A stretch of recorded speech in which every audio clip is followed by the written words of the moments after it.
শাকিব খানের ঘর শত্রু বিভীষণ, ঘরেই আসল বিশ্বাসঘাতক।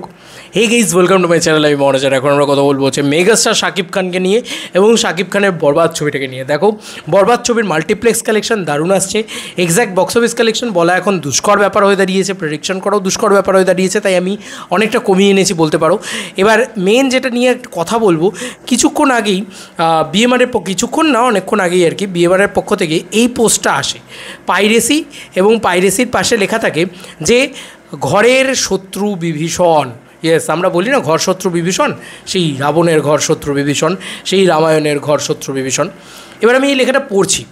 বলা হয়েছে বরবাদ পাইরেসি, ঘরের শত্রুই বিভীষণ। বরবাদ কীভাবে পাইরেসির শিকার হলো, এই প্রশ্ন ঘুরপাক খেতে খেতে আমার মাথায় দুটি সম্ভাবনা উঠে এলো। এটা বিএমআর লিখছে। হ্যাঁ, প্রথমত প্রতিপক্ষ কেউ এই ঘটনার সঙ্গে যুক্ত থাকতে পারে। অতীতে এরকম অনেক ঘটনার নজির আমরা দেখেছি, তাই এটা অসম্ভব কিছু নয়।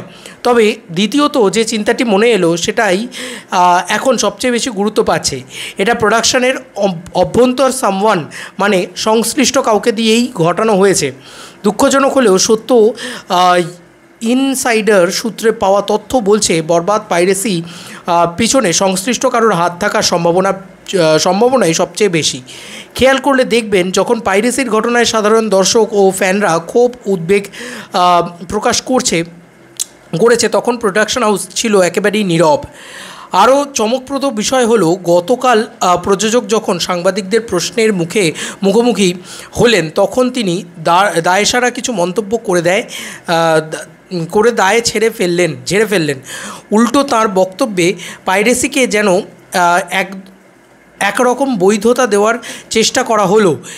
একই পুরনো মুখস্থ বুলি।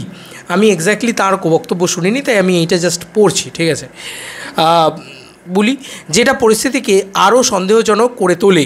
সবচেয়ে বড় প্রশ্ন আসে এখানেই, বরবাদের যে ফাইলটি থেকে পাইরেসি হয়েছে সেটি ছিল মূল সিনেমাস্কোপ ফাইল, আর এই ফাইল কেবলমাত্র প্রোডাকশন হাউস ও ডিস্ট্রিবিউটারের কাছে থাকার কথা। তাহলে কি ঘরের শত্রুই বিভীষণ? এই পরিস্থিতি আমি চাইলে কুম্ভকর্ণের মতো 6 মাস ঘুমিয়ে কাটিয়ে দিতে পারি, কিন্তু তাতে কি সমাধান হবে? বরং প্রশ্নটা তোলা জরুরি, কে এই বিশ্বাসঘাতক? সত্যিই তো, কে এই বিশ্বাসঘাতক যে একদম অরিজিনাল, একদম স্ক্রিনের যে অরিজিনাল কোয়ালিটি, ঠিক আছে, একদম এইচডি ব্লুরে প্রিন্ট, একদম এইচডি কোয়ালিটি প্রিন্ট, সেই প্রিন্ট পাইরেসি হয়ে গেছে, যেটা বাংলাদেশ থেকে হয়েছে। আমেরিকা থেকে যেটা হয়েছে সেটার কথা বলছি না, যেটার ভিতরে ব্লার নেই সেটার কথা বলছি না। আমেরিকা থেকে হয়েছে সেটা না হয় মানা যায় তবু, কিন্তু ঘরের ভিতর থেকে কী কোনো রকম পাইরেসি হয়? তার মানে বাংলাদেশের সার্ভার থেকে পাইরেসি হয়েছে, বা হয়তো প্রোডাকশন হাউসের কেউ তাদেরকে ডিচ করেছে বা তাদেরকে কোথাও গিয়ে ঠকিয়েছে বলে আমারও ধারণা হয়। কারণ ওই যে চকচকে প্রিন্ট বা ওই যে চকচকে কোয়ালিটি, এটা চলে আসার পরে বা এটা পাইরেসি হয়ে যাওয়ার পরে সিনেমাটার তো ক্ষতি হলো, একটা ভয়ঙ্কর ক্ষতি হলো। এবং এই সিনেমাটা যদি সত্যি, আমি কালকেও এটা নিয়ে আলোচনা করছিলাম যে 150 কোটি টাকার ব্যবসা করতে পারে বা 100 কোটি টাকার ব্যবসা করতে পারে, সেই ক্ষমতা তো ছিল। শাকিব খানকে তো আবারও আটকে দেওয়া হলো না। শাকিব খানকে তো আবারও বাংলার সবথেকে বড় মেগাস্টার হওয়ার যে চেষ্টা বা যে প্রবণতা, সেই জায়গাটাতে কিন্তু তিনি অলরেডি অভ্যুত্থান করছেন, বা সেই জায়গাটাতেই অভ্যুত্থানটা চালিয়ে যাচ্ছেন, বা তিনি সেই জায়গাতেই রয়েছেন আজকে আর কি বলা যেতে পারে এখন অবধি। বাংলার সবথেকে বড় মেগাস্টার, যে সবথেকে বেশি বক্স অফিস কালেকশন দেয়, যার সবথেকে বেশি জনপ্রিয়তা, এই সব কিছুর দিক দিয়ে কিন্তু তিনি 1 নম্বর পজিশনটাতেই এখন রয়েছেন। কিন্তু ফাইনালি দিন শেষে এটা কি করা হলো? কারণ সে 1 নম্বর পজিশনটা এখনও হয়তো থাকবেন, কিন্তু তার নাম্বার, তার যে ভ্যালুয়েশন, সেটা আরও বেড়ে যেত। 100 কোটির বক্স অফিস বাংলাদেশেই আসতো। কিন্তু ওই যে কে আটকালো তাকে?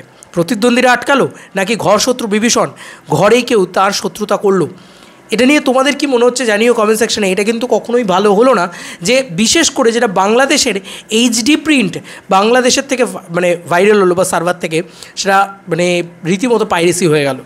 তো এটাকে কখনোই সমর্থন করা যায় না। তোমাদেরকে আর কি মতামত জানিও কমেন্ট সেকশনে। এবং এই পোস্টটা দেখে আমার খুব ভালো লাগলো, সেটাই আমি তোমাদেরকে তো ওই জন্য পড়ে শেয়ার করলাম। এবং বিএমআর আরও যে আপডেটগুলো দিয়েছে তার ভিতরে আজকের কালকের ডেটের বক্স অফিস কালেকশনটাও রয়েছে। সেখানে আরেকটা জিনিস তোমাদেরকে ইনসাফ নিয়ে বলে দিই। ইনসাফ আমি যথেষ্ট সাপোর্ট করতে চাই।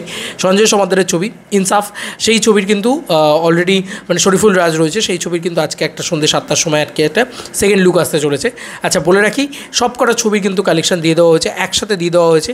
বরবাদ টোটাল কালেকশন করেছে ডেট 34-এ কালেকশন করেছে 25.55 লাখ টাকা ফর 48 শোজ। জঙ্গলি করেছে 8,49,000 টাকা ফর 19 শোজ। দাগি করেছে 5,68,000 টাকা ফর 15 শোজ। আর চক্কর করেছে 2টো শো থেকে 36,000 টাকা।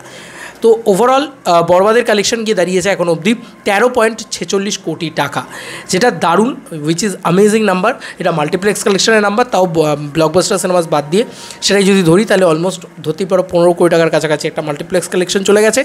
এবং খুব শীঘ্রই হয়তো মানে জওয়ানেরও মাল্টিপ্লেক্স কালেকশনকে ভেঙে দেবে। 15 কোটি টাকা হচ্ছে বোধহয় তুফানের রেকর্ড, এবং জওয়ানেরটা 18 কোটি টাকা, সেটাকে ভেঙে দেবে। এত কিছু করেও শাকিব খানকে আটকানো যাচ্ছে না, আমি তো অবাক হয়ে যাচ্ছি। পাইরেসি টাইরেসি এত কিচ্ছু করে শাকিব খানকে আটকানো যাচ্ছে না। He is the ultimate king. Hats off Bangla ছবির বাদশা, বাংলা ছবির কিংকে। চলো বন্ধুরা, নতুন কোনো ভিডিওতে দেখা হবে, ভাই।